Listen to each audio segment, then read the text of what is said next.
My goal is to live a creative life and make as much art as I can and see as much art as I can.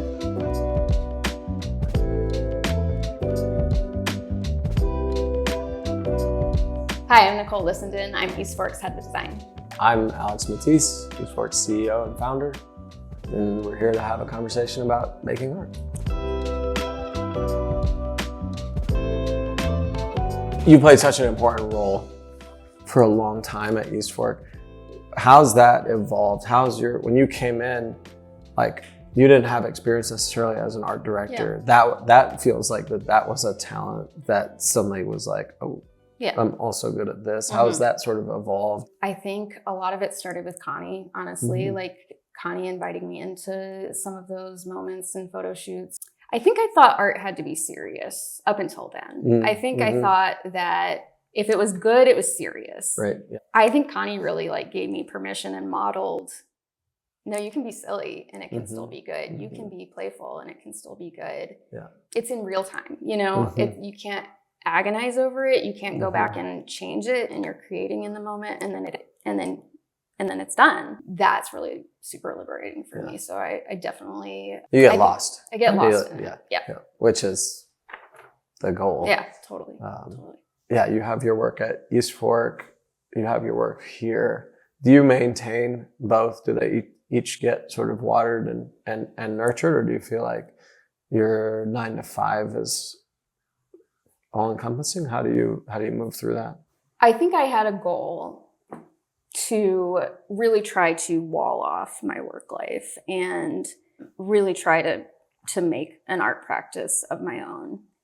I think more recently I've just been trying to think of my life as a whole and not really have so much division. And my goal is to live a creative life and make as much art as I can and see as much art as I can. And I have these two really big time things, which is a full-time job and kids. So how can I, in the context of the life I'm living, which is the life I want and the life I'm grateful for, get art in the nooks and crannies of it? I think that there are ways to do that, big and small. I have been doing small things, just like carrying a sketchbook with me everywhere I go and doing that instead of scrolling on my phone if I'm waiting somewhere. If I'm engaging artistically with my kids, like noting that, really taking that in. If I just count the things I do with my kids and I count the work I make at my job as an artistic life, and just really broaden my definition of what that means, I think that gives me some peace. I think. Yeah. While I was watching you run this machine earlier today, I thought, you and I, we're both creative, we're both artists. I love machines too. Do you have that in you? Or are the machines just a means to the end? Because they're amazing, beautiful, complex pieces of engineering. Is that part of what drew you to letterpress? I don't have the mind of a mechanical engineer. I've learned how to use it. I've learned what all the little knobs and buttons and levers do.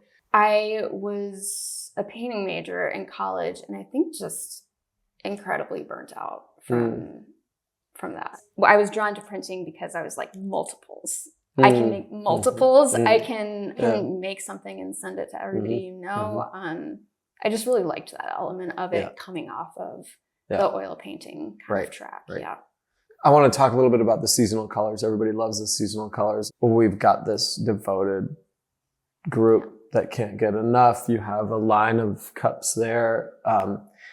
What's that process when you're thinking about developing these colors? And do you ever worry are we going to run out of colors? Yes, I do worry that. I think we are running out of colors.